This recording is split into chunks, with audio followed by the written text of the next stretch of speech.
Welcome to Power Play India. Don't forget to like, share and subscribe for more content. Power play India पर आपका स्वागत है। दोस्तों imagine कीजिए कि पुराने दो दोस्त हैं। सालों तक दुनिया कहती थी कि इनकी दोस्ती 21st सेंचुरी की सबसे बड़ी पार्टनरशिप है, लेकिन फिर एक दिन एक दोस्त दूसरे से कहता है, अब दोस्ती फ्री नहीं है, अगर मेरे साथ रहना है तो तुम्हें टैक्स भरना पड़ेगा। ये कहानी किसी फिल्म की नहीं, बल्कि भारत और अमेरिका के रिश्तों की है, जो 2025 और 26 में पूरी तरह बदल चुके हैं।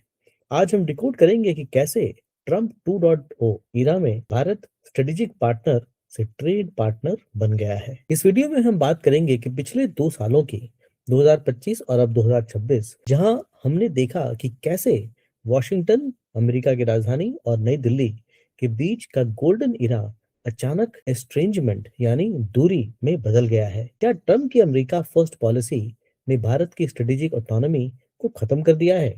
आइए जानते हैं इस पूरी कहानी को। दोस्तों सबसे पहले वाई, आखिर ये बदलाव आया क्यों? देखिए, बाइडेन एडमिनिस्ट्रेशन, जो अमेरिका के राष्ट्रपति थे ट्रम्प के पहले, बाइडेन एडमिनिस्ट्रेशन के वक्त अमेरिका का फोकस था डेमोक्रेसी वर्सेस ऑटोक्रेसी। उस वक्त भारत उनके लिए चाइना के खिलाफ एक जरूरी पार्टनर था, लेकिन 2025 में जब डोनाल्ड ट्रम्प वापस आए तो उन्होंने नेशनल सिक्योरिटी स्ट्रेटेजी बदल दी। नई स्ट्रैटेजी है इकोनॉमिक डिसिप्लिन। अमेरिका अब दुनिया को दोस्त और दुश्मन की नजर से नहीं, बल्कि प्रॉफिट और लॉस की नजर से देखता है। उनका कहना है कि अगर भारत अमेरिका से 41 बिलियन का प्रॉफिट कमा रहा है तो भारत एक पार्टनर नहीं बल्कि एक प्रॉब्लम है। अमेरिका ने साफ कर दिया है कि अब मेजर पावर कंपटीशन प्रायोरिटी नहीं है, इसलिए भारत का चाइना कार्ड अब वॉशिंगटन में नहीं चलता। इस नई सोच का पहला बड़ा इम्पैक्ट हमने देखा मई 2025 में। कश्मीर के पहलगाम में एक टेरर अटैक हुआ जिसमें 26 सिविलियंस मारे गए। भारत ने जवाब दिया और 4 दिन तक भारत पाकिस्तान बॉर्डर पर भारी फायरिंग हुई। हालात वॉर जैसे हो गए थे। जब सीज फायर हुआ तो प्रेसिडेंट ट्रंप ने ट्रूथ सोशल पर पोस्ट किया कि उन्होंने मीडिएट किया और शांति करवाई है। ये भारत के लिए बहुत इंसल्टिंग था, क्योंकि प्रधानमंत्री मोदी का क्लियर स्टैंड था कि हम थर्ड पार्टी मीडिएशन एक्सेप्ट नहीं करते। भारत ने साफ कहा कि ये सीज फायर हमने खुद किया है, पर ट्रंप ने क्रेडिट लेकर भारत की सॉवरेनिटी को चैलेंज किया। लेकिन कहानी यहाँ खत्म नहीं हुई। उस क्राइसिस के तुरंत बाद एक ऐसा सीन दिखा जिसने हर भारतीय डिप्लोमेट को शॉक कर दिया। प्रेसिडेंट ट्रंप ने पाकिस्तान के आर्मी चीफ आसिम मुनीर को व्हाइट हाउस में इनवाइट किया। प्रोटोकॉल के हिसाब से army chief head of state नहीं होते, फिर भी उन्हें प्रेसिडेंट लेवल की रिस्पेक्ट मिली। क्यों? क्योंकि ट्रंप एडमिनिस्ट्रेशन ट्रांजैक्शनल है। पाकिस्तान ने अमेरिका को काउंटर टेररिज्म में कुछ मदद की थी, एक सस्पेक्ट पकड़वाया था, और बदले में अमेरिका ने भारत के सेंटिमेंट्स को इग्नोर कर दिया। भारत में ऑपोजिशन ने इसे मोदी सरकार की ह्यूज सेटबैक बताया। डिप्लोमेसी के बाद बारी आई इकोनॉमी की, और यहाँ अमेरिका ने भारत पर सीधा हमला किया। अगस्त 2025 में यूएस ने भारत पर 50% टैरिफ लगा दिए। सोचिए, आपका सामान जो कल तक $100 का बिकता था, वो अब टैक्स लगने के बाद $150 का हो गया। अमेरिका ने इमरजेंसी पावर्स यूज करके ये टैरिफ लगाए। उनका लॉजिक सिंपल था, भारत रशिया से तेल खरीद रहा है और भी बात नहीं अमेरिका की बात नहीं मान रहा, इसलिए ये पनिशमेंट है। भारत ने भी जवाब में यूएस एप्पल्स और केमिकल्स पर 50% टैक्स लगा दिया, और यहाँ से शुरू हुई ट्रेड वॉर। इस ट्रेड वॉर का असर कहाँ हुआ? सीधा हमारे शहरों पर, टेक्सटाइल हब्स पर, जैसे तिरुपुर और लुधियाना में क्राइसिस आ गया। जब भारतीय कपड़ों पर 50% टैक्स लगा तो वियतनाम और बांग्लादेश के कपड़े अमेरिका में सस्ते हो गए और भारत की फैक्ट्रीज का ऑर्डर कैंसिल होने लगा। यहाँ एक इंटरेस्टिंग बात देखिए, अमेरिका की हाइपोक्रेसी। उन्होंने टेक्सटाइल्स और जेम्स पर तो टैक्स लगाया, लेकिन दवाइयां और सेमीकंडक्टर को एग्जेम्प्ट कर दिया, क्योंकि अमेरिका को सस्ती दवाइयों की जरूरत थी। मतलब जहां उनका फायदा वहां दोस्ती, और जहां हमारा फायदा वहां टैक्स। अब आते हैं सबसे क्रिटिकल पॉइंट पर, ऑयल, तेल। हम सब जानते हैं कि भारत रशिया से सस्ता तेल खरीदता था, लेकिन लेट 2025 में यूएस ने शिपिंग नेटवर्क्स पर सैंक्शंस लगा दिए और धमकी दी कि जो देश रशिया से ऑयल खरीदेगा उस पर और हेवी फाइन्स लगेंगे।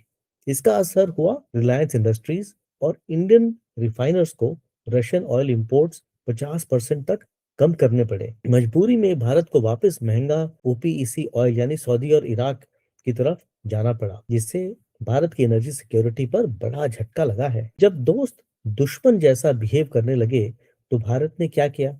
भारत ने अपनी स्ट्रैटेजी बदल दी। अगस्त 31, 2025 को प्रधानमंत्री मोदी जी एक हिस्टोरिक स्टेप लिया। वो तियानजिन चाइना गए और प्रेसिडेंट जी जिनपिंग से मिले। वहां साइन हुआ तियानजिन कंसेंसस। भारत और चाइना ने डिसाइड किया कि वो बॉर्डर डिस्प्यूट को फ्रीज करेंगे और अपने रिश्तों को नॉर्मल करेंगे। भारत ने रियलाइज कर लिया कि अमेरिका का भरोसा रहकर वो चाइना से नहीं लड़ सकता। इसलिए भारत ने एंटी अमेरिकन नहीं पर एक प्रैग्मेटिक और प्रैक्टिकल टर्न लिया। इस नए रिश्ते का रिजल्ट नंबर्स में दिखता है।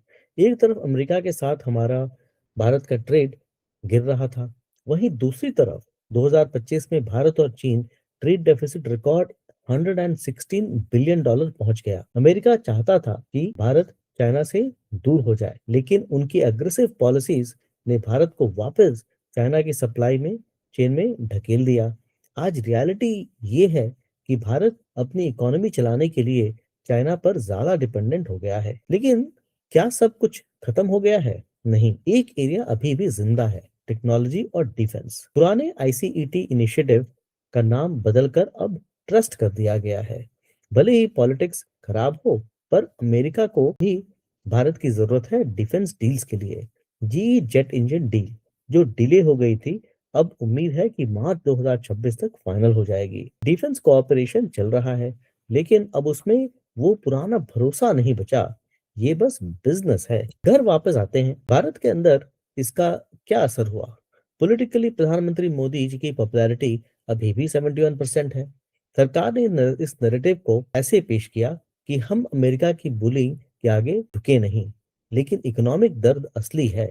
स्मॉल बिजनेसेस एसएमईज को बचाने के लिए बजट 2026 में एक स्पेशल ट्रेड रेजिलियंस फंड लाना पड़ा। ऑपोजिशन पार्टी कांग्रेस का कहना है कि सरकार घर में शेरनी और बाहर चूहिया बन गई है। तो दोस्तों, कंक्लूजन क्या है? 2026 में भारत और अमेरिका का रिश्ता स्ट्रेटेजिक एल्ट्रुइज्म से शिफ्ट होकर कैश एंड कैरी बन गया है। पुराने दिन जब अमेरिका भारत की गलतियों को इग्नोर करता था क्योंकि हम दोस्त थे, वो दिन गए। फ्यूचर में ये रिश्ता ट्रांजैक्शनल रहेगा। जहां फायदा होगा वहां बात होगी, बाकी जगह टैरिफ रहेंगे। दोस्तों, इस पूरी सिचुएशन को समझने के लिए एक आखिरी विचार। जंगल में अगर शेर यानी चाइना से बचना हो तो हाथी भारत, कभी कभी भालू रशिया के दूसरे शेर या दूसरे शेर के साथ भी चलता है। लेकिन जब वो साथी धोखा दे तो हाथी अपना रास्ता खुद बनाता है। भारत ने तियानजिन में वही किया। हमने सीख लिया कि जियो पॉलिटिक्स में कोई परमानेंट दोस्त नहीं होता, सिर्फ परमानेंट इंटरेस्ट होते हैं। इसके साथ ही पावर प्ले इंडिया देखने के लिए बहुत बहुत धन्यवाद। इस वीडियो को लाइक, शेयर और सब्सक्राइब जरूर करें और देखते रहें पावर प्ले इंडिया। धन्यवाद। Welcome to Power Play India. Don't forget to like, share, and subscribe for more content.